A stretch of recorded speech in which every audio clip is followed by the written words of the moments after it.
Doctor Who has a huge problem that I'm going to be discussing today. Now, initially, in these sort of tumultuous times for the show, you may be thinking that the problem is whether it'll even continue. When it's coming back, Billy Piper as the Doctor, but not the Doctor. But I thought we'd take a little bit of a break from all of these big problems that keep getting discussed, because I feel like at the moment that's kind of all the fandom's talking about, and it would be nice to take a little sidestep and discuss another big problem that I think Doctor Who has had for quite a long time. And I also kind of believe that this problem is one of the reasons that the Disney Plus era doesn't quite work. And I mean, I've seen a lot of people describe it as like reheated nachos. They say like Russell T Davies was reheating his own nachos, and I don't agree on the whole, but on this specific issue, yeah, those are some reheated nachos. The cheese is barely even cheese at this point. But what is this big problem that Doctor Who holds? And how do I, in this video, intend to pose some solutions and some fixes? Well,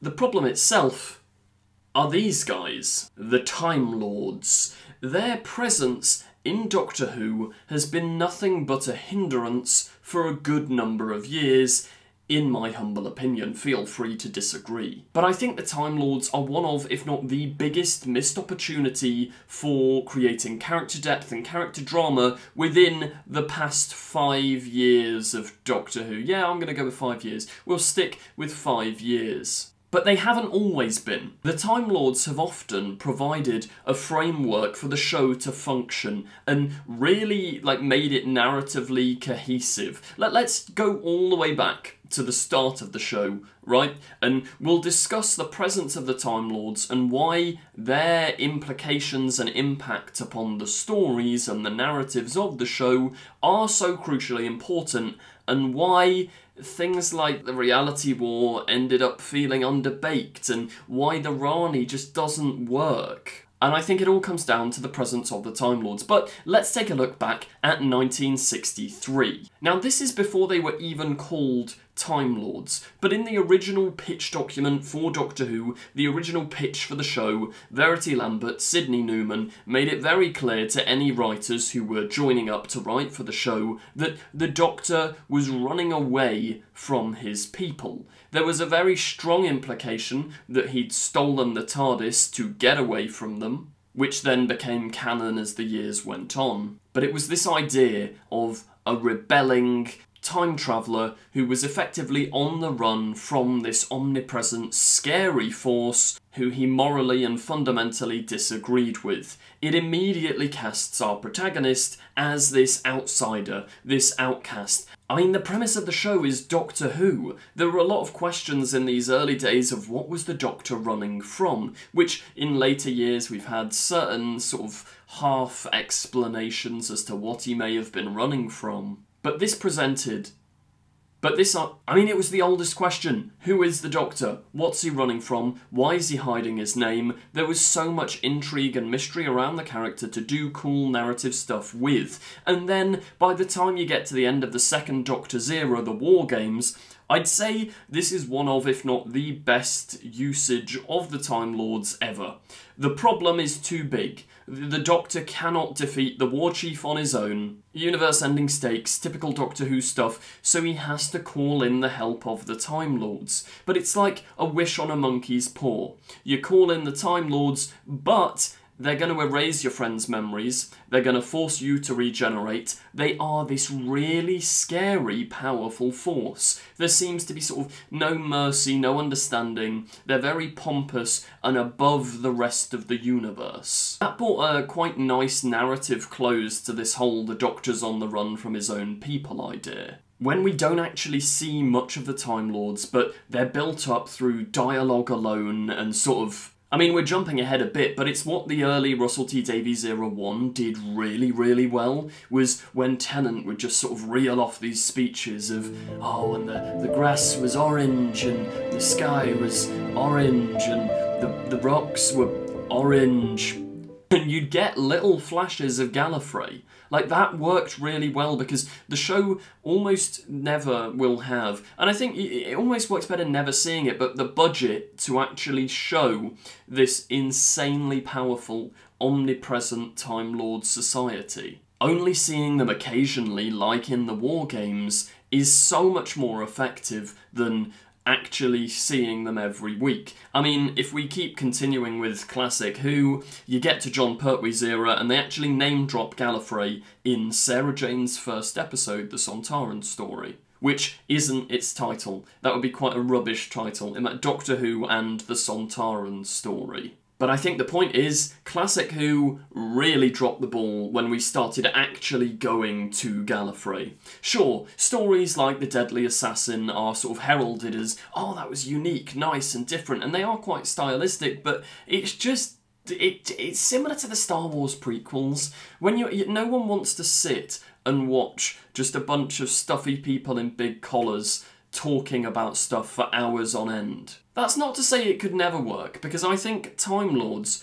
really, really work in expanded media or in short bursts, like in The End of Time, when we see them sat round that table having those discussions. There's not too much of it. The entire story isn't set on Gallifrey, because I think that's the crucial part. It's drip feeding. It's little bits. Too much of it just spoils the mystique and the mystery behind these characters. I think this sort of more in-depth exploration of Time Lords is very well suited to expanded media. Like, when I was doing the research for my History of Omega video, and there was all this, like, Tussen's cat, who's like a talking cat on the High Council, whatever. There's really cool lore that the show could never show on screen and would only be underwhelming if shown on screen, that I think, yeah, keep those more in-depth parts of Gallifreyan lore to the expanded media and just keep the Time Lords as a presence in the narrative. Then there's a really interesting development in the story Trial of a Time Lord.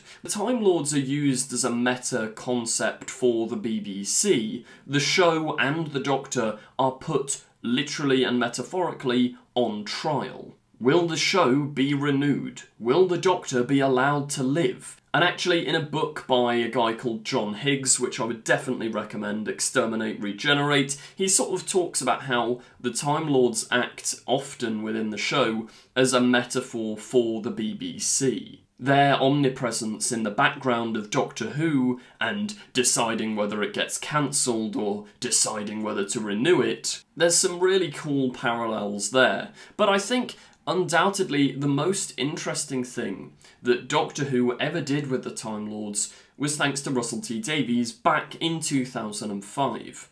The show had been off air for a number of years, and when it was brought back, they were all killed off. The Time War had happened. It created probably the single best arc for our central protagonist of the Doctor that the show has ever seen.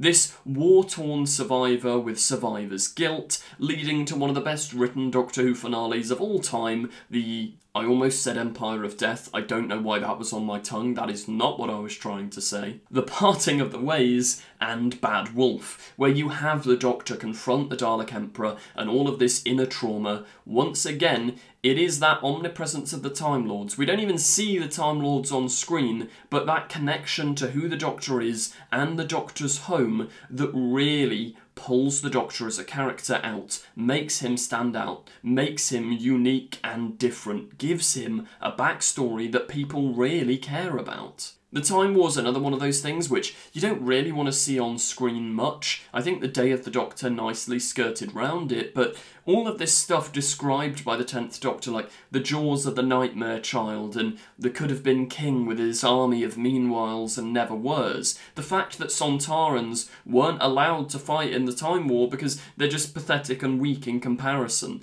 Like, it really makes this mythos and this idea of what could have been really creepy, really terrifying. This journey for the Doctor continues until the end of time, where we finally see them back, Each Russell finale of his first era had built the stakes. You get Daleks, then you get Daleks and Cybermen, then you get the Master, which, let's just touch on the Master briefly. Him being a Time Lord was so thematically relevant, the whole you are not alone thing. Even if, just like me, you'd never seen a story with the Master in before, the impact of, oh my god, there's another Time Lord out there, that hit so hard. And just as in the War Games, the Time Lords act as this all-powerful force who come in, and the Doctor's actually terrified of them. Russell's first era had such a focus on the Doctor never using guns, but the Doctor suddenly using a gun because he knows the Time Lords are on their way. That's terrifying. The powers that we don't even understand, the hints to expanded media like the people covering their eyes, Rassilon's gauntlet, like, they are so powerful and so threatening. It really, really does make the show feel more alive. Because I think one of the problems with Doctor Who is sometimes the Doctor feels like the most powerful person in the universe, which can be good, and it can be excellent. Like stories like Waters of Mars, but why Waters of Mars works is because that power that the Doctor holds is immediately challenged. It's power that nobody should hold. And what's terrifying about the Time Lords in Russell T Davies Era 1 is the Doctor is effectively a reject weaker Time Lord than most of the others. He struggles to pilot his TARDIS, he was maybe not the brightest at the Academy, and that idea that the Doctor, who's this powerful, has a whole race of other people, like it's hinted at so many times that in the parallel world, the Doctor's like, oh, my people could have easily hopped between parallel worlds, but because of the Time War, things went wrong. That whole journey keeps building until Day of the Doctor, where it's controversial, but I do think it works for a 50th anniversary celebration, and the fact that the scene itself is just so impactful, the Doctor manages to go across his own timeline and save Gallifrey.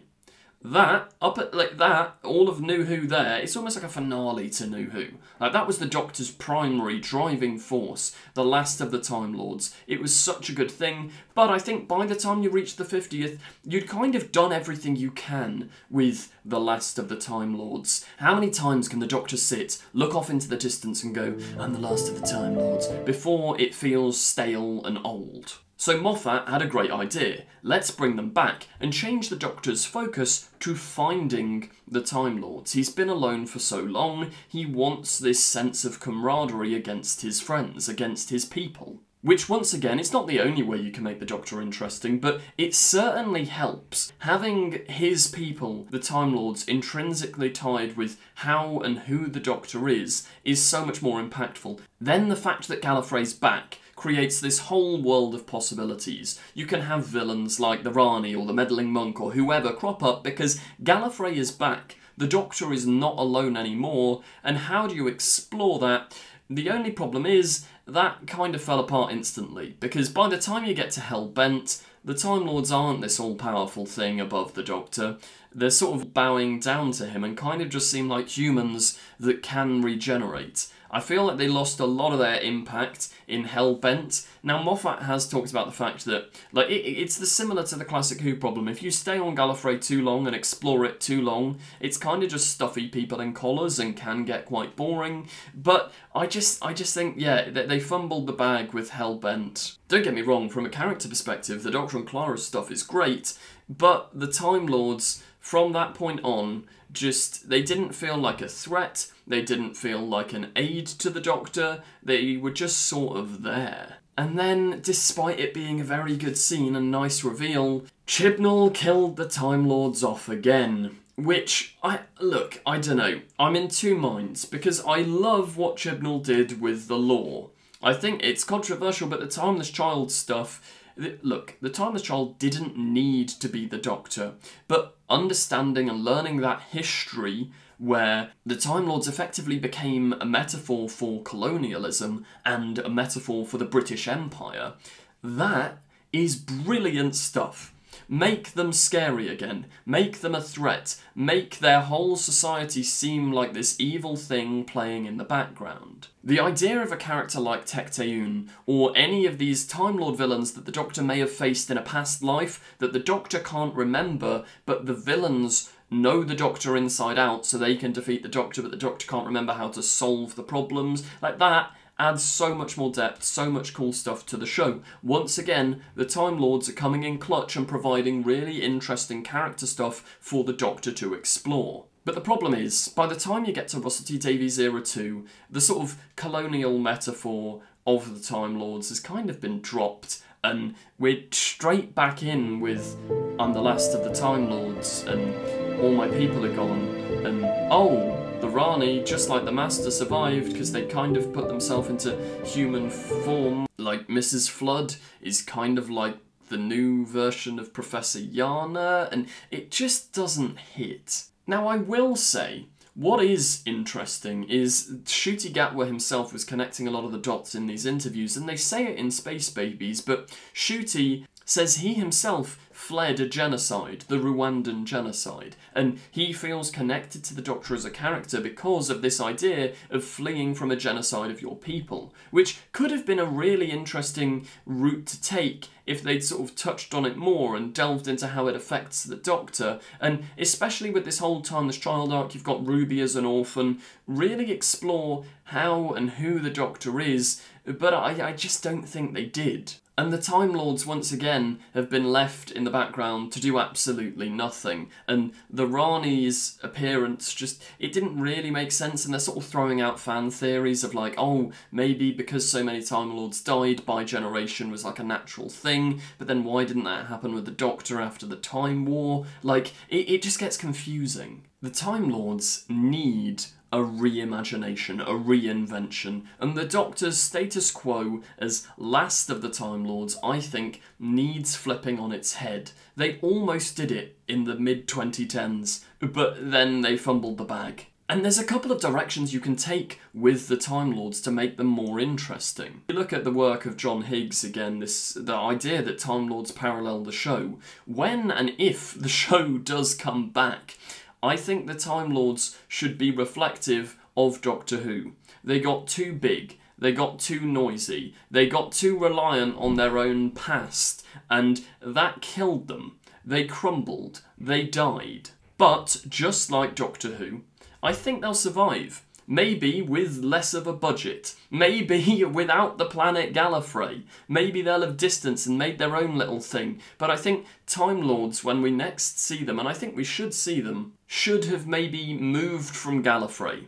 There should be like a new colony of Time Lords who have inhabited an old planet, maybe a planet that was found by Tecteun many years ago, maybe a planet they stripped for resources, and it's all sort of deserted and destroyed. Now obviously one of the big reasons Doctor Who strays away from doing Time Lords is because of the budget. Gallifrey is expensive. You've got to build all these big corridors, big places, but actually you don't.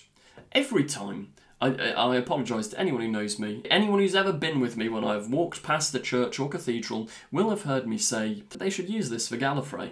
Doctor Who is filmed in Britain, right?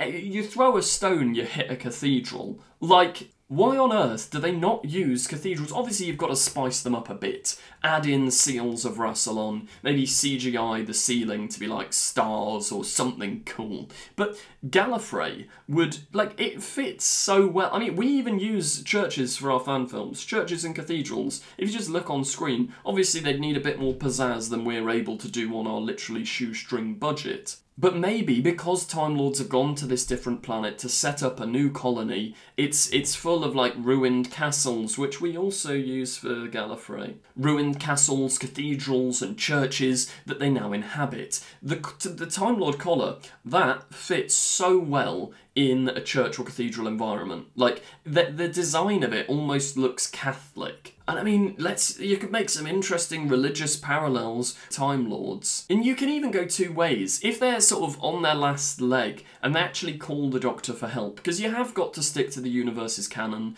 The Doctor is big, powerful and important. They call the Doctor for help. He maybe helps them rebuild. You get a couple of stories like that. You see, I've always thought as well, like, this current Russell T Davies Era 2, you have Unit be this force that go, Doctor, we need your help. It's finale time. Come here and we'll send you on a mission. That should be the Time Lords. Like, rather than Kate calling the Doctor into the unit ops room, there should be something wrong with time.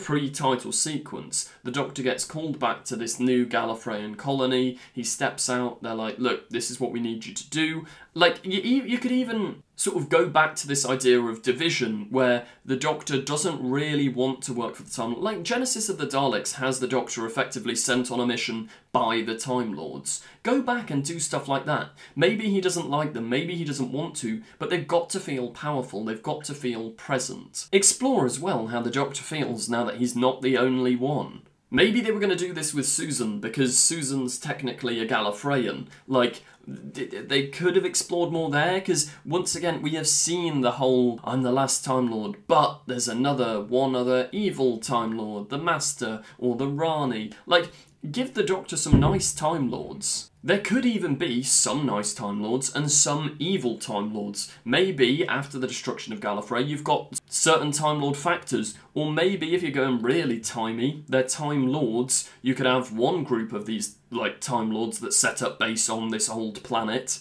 who went down a good path in one timeline, then one set of these Time Lords who went down a bad path in another timeline, and they're maybe fighting and you get a story there. And as I say, don't worry about the budget, because we're going to use cathedrals and church ruins. Like, it would be so cool. I really think this is the biggest missed opportunity within Doctor Who's current narrative. It's why this new era garners complaints of feeling like reheated nachos. We've been there, we've done that. We've seen you as the last of the Time Lords, we've seen you find another Time Lord. Like, are they going to bring back the meddling monk, and the monk's like, oh, well, I turned myself into a human monk for a week, so I survived the genetic explosion. Like, it just, come on. We need new.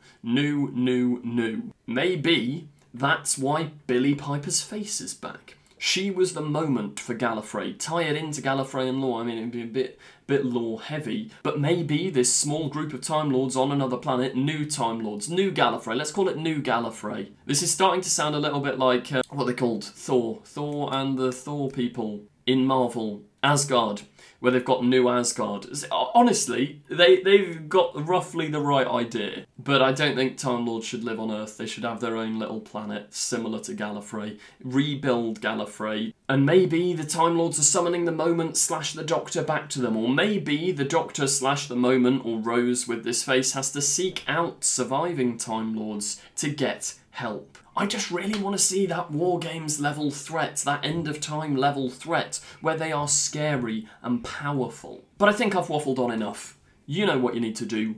Bring back the Time Lords. It'll provide great insight into the show, and let's keep them as a metaphor for the BBC. As I say, the Time Lords got too big, got too noisy, collapsed under the weight of their own legacy, and now they're coming back. Not quite as strong, maybe with not as much budget or history, but they're going to start anew. They're going to start fresh, and they need the Doctor's help. Thank you very much for watching this video. If you did enjoy, as ever, please do remember to like, comment, subscribe and share. Check out the Patreon if you want early access to new videos, etc. I hope you did enjoy. Thank you very much, and goodbye. Don't forget to click below and subscribe to the official Confused Adipose YouTube channel. I will destroy you! She's not seen a single episode. No, I've watched your episodes. Keep these sonic screwdrivers. What else am I saying about the film? Don't watch this one.